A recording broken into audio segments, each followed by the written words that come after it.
Bonsoir.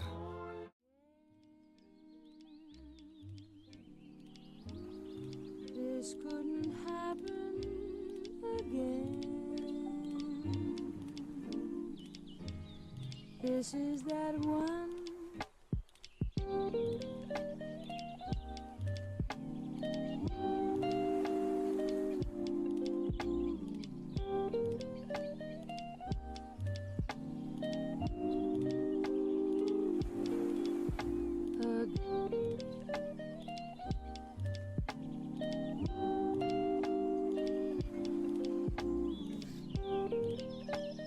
Welcome. We are back. It is a crazy hot market right now. Another green day in the books.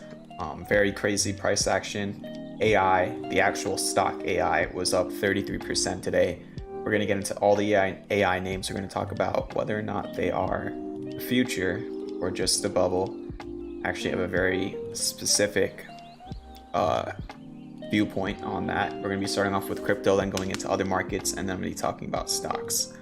So let's get started. All right, Bitcoin still in this wedge. It actually got a really nice bounce over the weekend, up a 5-6%, and now it's not too far away from breaking out, so it's looking pretty decent right now. Ethereum as well broke out of its wedge, bounced off that $1,800 support level. Next resistance is right around 2,000. Moving into other markets, you've got gold, which is still in this downsloping channel, but nice hammer candle today. Silver got a bullish engulfing, kind of like a tweezer bottom at its lows. Now you have hidden bullish divergence, could be a place for a potential bounce. Dollar currency index, nothing really too crazy here, still just moving higher. I'm going to delete this kind of inverted cup and handle view for right now because it's irrelevant. I mean, at this point it's starting to look more and more like a dragon pattern that broke out, where you had the supply line, you broke out of it, you had two major lows, and now your next resistance is up around that 200-day moving average around 105. And then finally, crude oil, big drop today, down 4% in one day. You got a small rally off that little channel breakout, but at this point, it looks like a bear flag breakdown. So a little bit of a trend shift over there. Then we have the US 10-year, which also pulled back a little bit today. Very interesting pullback here. You could see a little bit of a bounce because you have this previous resistance at 3.6% and also the 200-day moving average, so it's not horrible. But it is at least a 3-4 day reversal taking place right now, considering that the market is still going higher, which is something to note. And then finally, the VIX, really just broken. It feels like for right now, it's not really doing too much. So pretty quiet in other markets for right now. It's kind of like all the focus is finally going back to stocks for the first time in a while. So let's talk about what's going on over there. We had a very solid day to end the week last Friday. Today, you did gap up and start higher, but then you had some volatility throughout the day, ups and downs, ended up closing flat for the SPY for the most part. And you pretty much tested and actually filled that 421 gap fill level. So now you are back above the inflection zone. Okay, you're above this zone over here. You're above these highs from last June. You're above these highs from this February. You're above these highs from the beginning of this month. And tomorrow is going to be the first trading. This may have 31 days. All right, Thursday is going to be the first trading day of June. Tomorrow is going to be the last trading day of May. So we will see, sell in May and go away. I don't know. I see a lot of people, because that's a very common saying a lot of investors use, just talking about seasonality. And I see a lot of people saying, oh, everybody says to sell in May and go away, but look at what happened this May. But what if for that, I don't even know what to call that, for that little stock market saying whether it's a joke or not, what if to sell in May is to sell like right now and that this is the top and then we start selling off after this month? I don't know. Just a little bit of a catch-22 there. But in terms of the technicals, I think as long as you can hold above this inflection zone, the SPY looks fine to me. The next major resistance is all the way up at 429. You have some lows there from September of 21, some highs there from April of 22, and some other highs there from August of 22 as well. And volume, it's slightly decreased from today, but for the most part, it's been steady. On a lot of previous rallies and highs, you saw a pretty sharp decline in volume. But right now, for the most part, I mean, honestly, your volume's been about the same really since March. You really haven't seen too many fluctuations, maybe apart from the beginning of April in volume for the SPY at least. So on lower time frames, let's see what I've got over here. I still have this wedge drawn out. You did actually, once again, I didn't even realize this until now, you tapped the top of the wedge yet again on the 4 hour, and that's actually what gave you that large rejection in the morning off the opening gap up. This is now like the 4th, 5th time they've touched the top of this wedge and actually seen a reaction off of it. So this wedge is playing out for the most part. Both of the trend lines within it are holding the price action together. And at this point, I think it's more of just a question of what do you do next? Do you go up to test that 429 area on the SPY, or do you break down from this wedge? We will see. There is a potential for classic bearish divergence to form on both the 4 hour and the daily.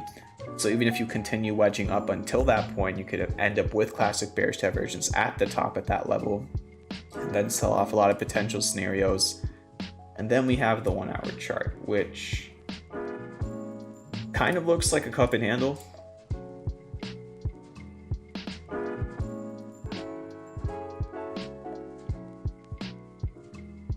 Kind of is giving that cup and handle look with this zone that I've already had on my chart for a while, right around 421, 422, acting as the neckline of the cup and handle. Your next gap fill is up at 427, and if we go on even lower time frames heading into tomorrow, you do have a little bit of hidden bullish divergence on the 15-minute. This could be looked at as a little bit of a bull flag over here on the 15. So this could be something to keep an eye on for tomorrow. That's the same thing as just the handle, that larger cup and handle I just showed you.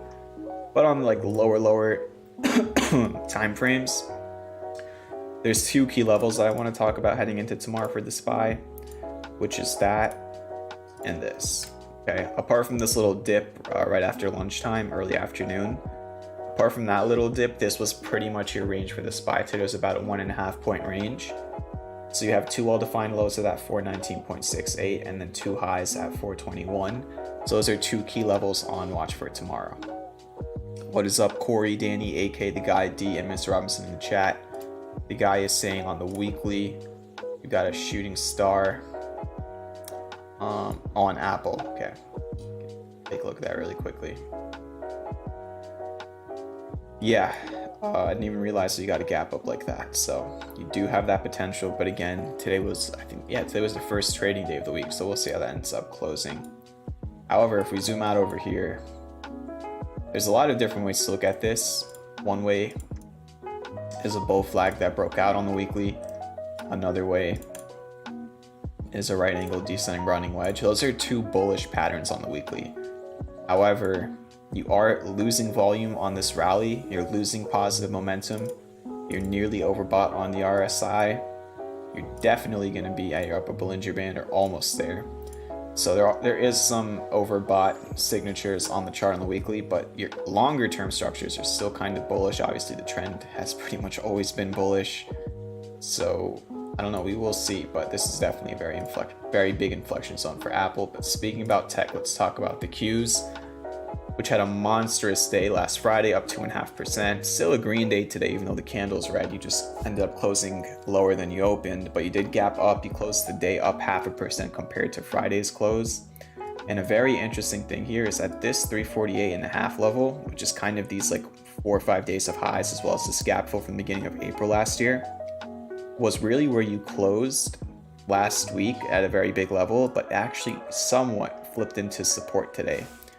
You did get about almost a 0.5% bounce off that level. So that is a very key level on the Qs, really just in general. That little zone I just drew out right over there. You flipped it into a support off the gap fill, and you did actually fill the gap up from today. So that's really interesting.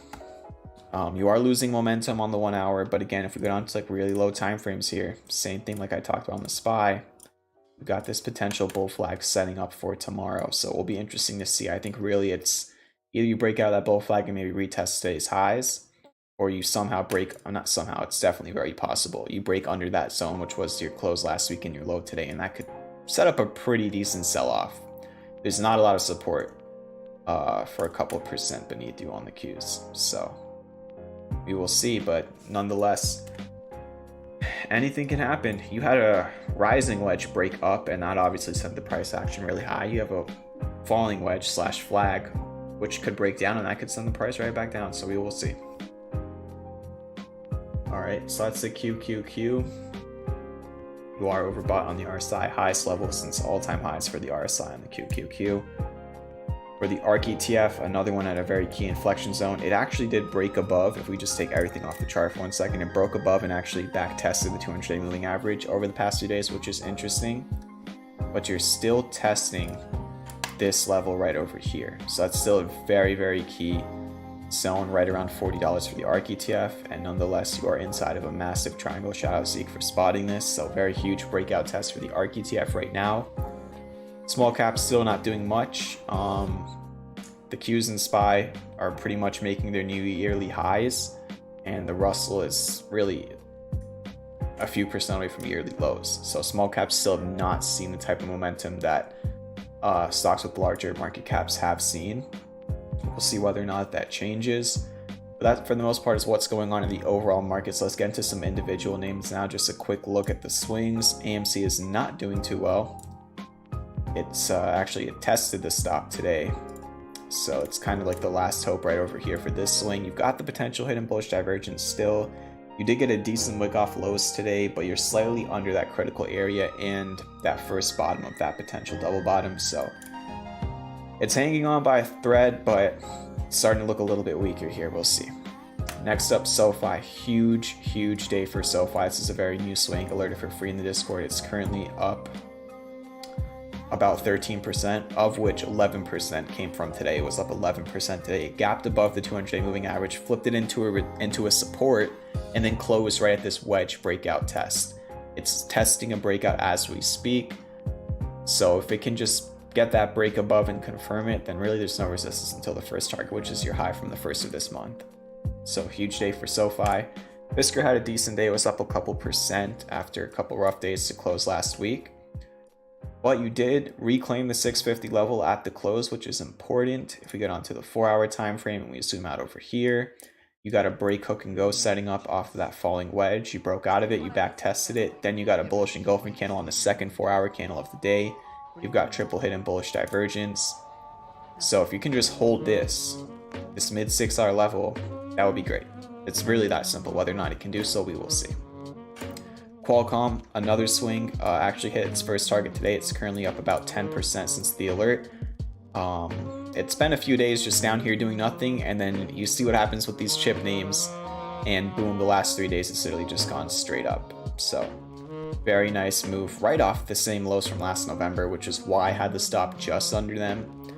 And you can see it went down to test that support once again, and you got a huge move since then. And this is not technically a swing anymore because they already hit all the targets. But look at AI. I'm gonna say it right now. I don't care. I called the bottom on AI. The swing was alerted right over here. Say I'm wrong. Prove to me that I'm wrong. Because if you go in the Discord, it's sitting right there in the swing alerts channel. At the bottom. Okay, maybe a few percent off, but in all of this choppiness, the swing was alerted down over here, and since then, AI has nearly tripled in stock price. So, yeah, huge moves for AI. Earnings are tomorrow, I believe, so we will see how that goes. But it went down to the 200-day moving average, broke out of this wedge. Now it even broke above this megaphone pattern, which is very insane. It's not easy to do that when the line is going upwards. You even took out 42.50 at the close, which was some major lows from October of 21. Next resistance on AI is sitting at around $54. This is kind of, I'm not saying short squeeze or anything, but this is kind of squeezing right now. Earnings will probably make a final decision, at least for the next couple of weeks though. So we will see, but those are a couple more levels to the upside if it keeps going crazy. Very huge moves over there. Another one that's been doing very well is Netflix. This swing is almost at the third target. It was up about 22% since alert at the high of day today. Very big moves over there. The Virgin Galactic swing, Space, pretty much hit 2 out of the 3 targets, and then it's really just been dropping like crazy the past few days. It's dropped all the way back down. So those are your swing updates. The last one, the one that's been very quiet, is GM. It almost got stopped out. Now it's almost back in profit. It's broken out of the wedge. It's held the support. We will see what happens. All right. So those are your swings. Let's talk about some large caps now. We did look at Apple on higher time frames. If we're going to look at it on the daily now, it's pretty much, let me just draw this a little bit better. It tapped the top of this rising wedge and rejected it with a shooting star on the daily today. So you do have a downside gap to fill pretty much at the high of day from Friday. So around 175, 176, you've got some decent support. You can see, let me try and really highlight this level. There you go. You can see that you have some previous highs over here that could act as a support. So it is an interesting level to watch, but yeah, this is a very big inflection zone for Apple. Meta's in a pretty big gap zone right now. Honestly, this gap zone technically expands all the way up until here, but for the most part, really between 244.5 and 287, I just don't see much to talk about. It's more of a coin flip to me. You've pretty much made your golden retrace back up from all-time highs down to all-time lows, or vice versa, from all-time lows up to all-time highs. And you're in an upsloping channel. You are overbought, but you're really not any resistance for right now, so you never know. Let's take a look at Clove, which unfortunately had a horrible day today, down 9%. I know we're looking at large caps, but this is just in this part of my watch list on TradingView. It's a very big test for Clove. 86 cents is huge. It's your major low from last December and resistance from this April. Just wanted to make sure I talked about this tonight.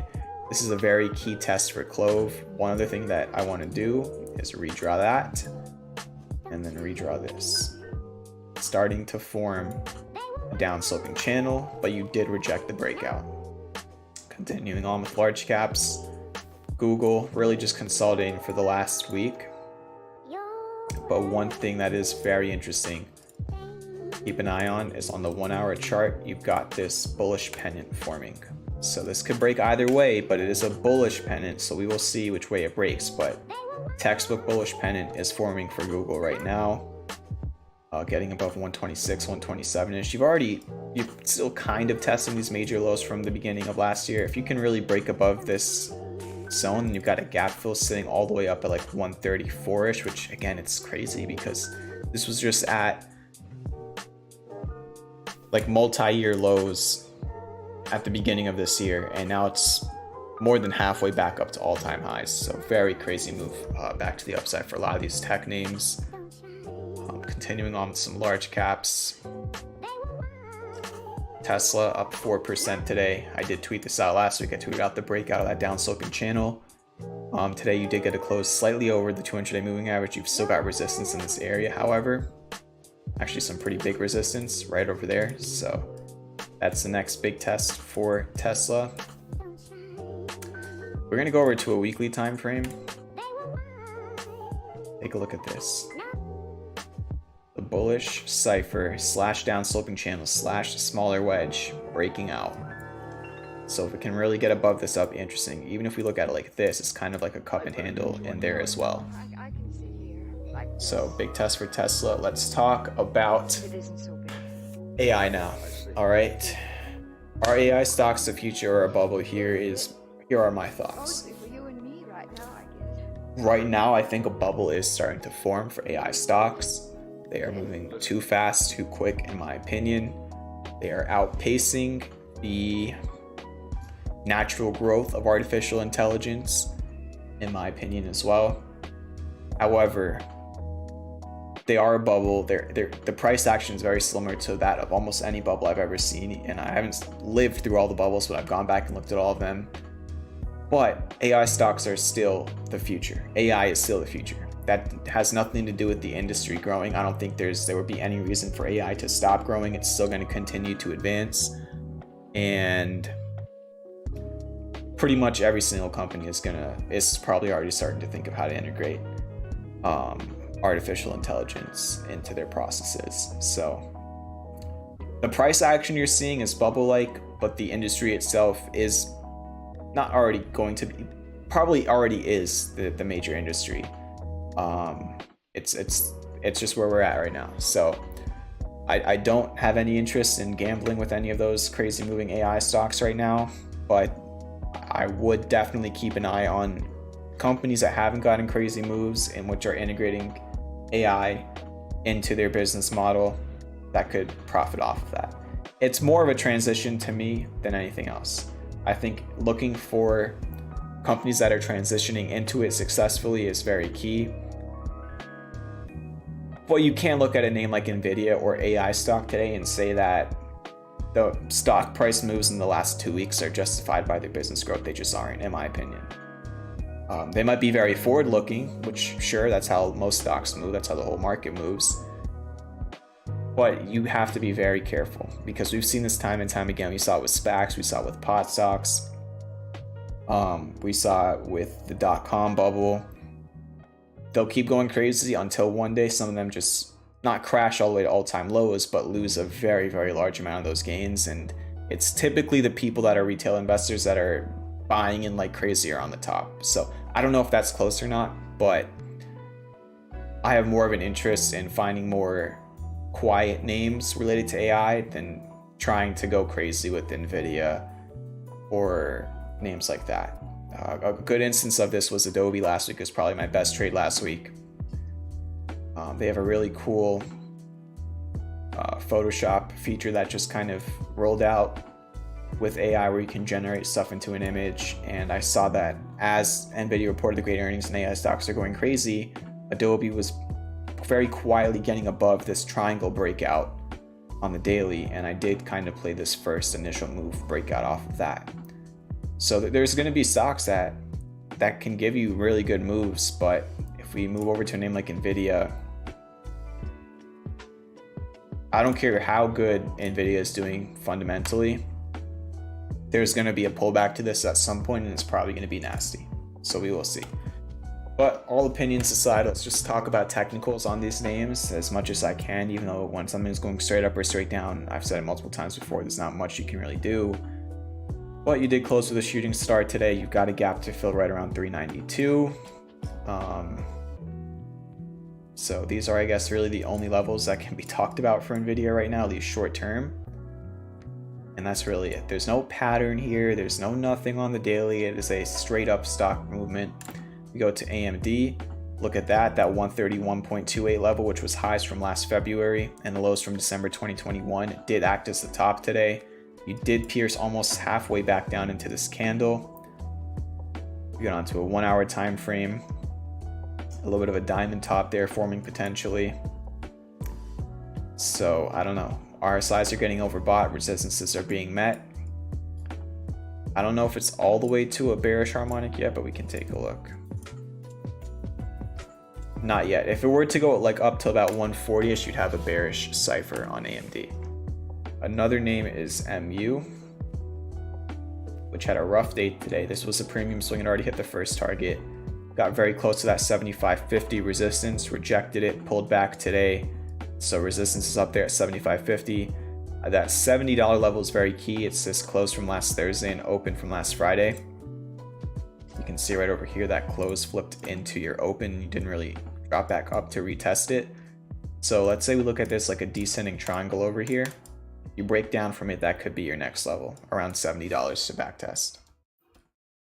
However, it starts curling upwards, and then you've got a bull flag, and then that can take you back up to that level I talked about on the daily, 75.50.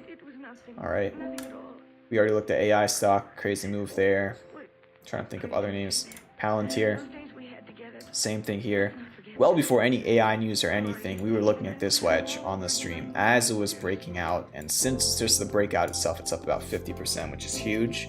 You are testing a key level, which is highs from this last April. After that, you got $17 roughly, and then after that, $20.50. If you really want to go further, you got a gap fill at 24 almost. In terms of shorter term levels, let's go to the 1 hour. Really, any of these highs could act as support if it does start pulling back. You've also got a gap fill from the gap up today. So these are some major downside levels for Palantir if / when it does pull back. All right, but you know, keep an eye on the smaller patterns. Another thing I am watching here going into tomorrow is this little breakdown being tested. Maybe drops back down to fill the gap up from today. We will see.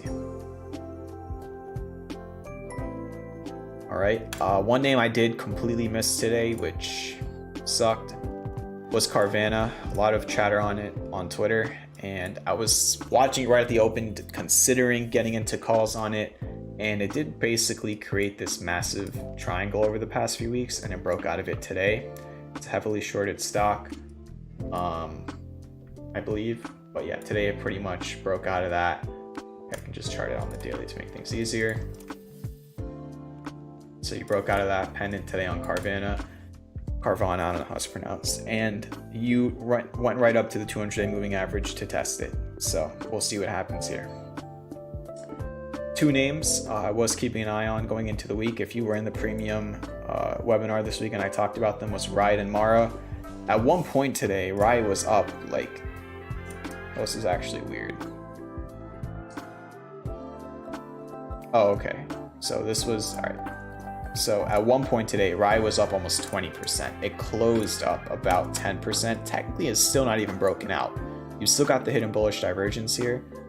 So it still is on watch for potential breakout. We talked about Bitcoin in the beginning of the stream. Take a quick look at Mara.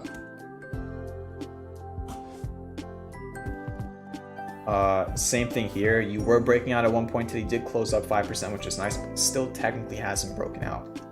So going down to lower time frames over here, you can see it's still in this like chop zone. So very strong start in the morning, but it really pulled back and it's still technically just in a chop zone. So we will see. All right, another name I'm keeping an eye on is Fox. We got this wedge on the daily with an inverse head and shoulders, classic bullish divergence on the 4-hour time frame. See that wedge a little bit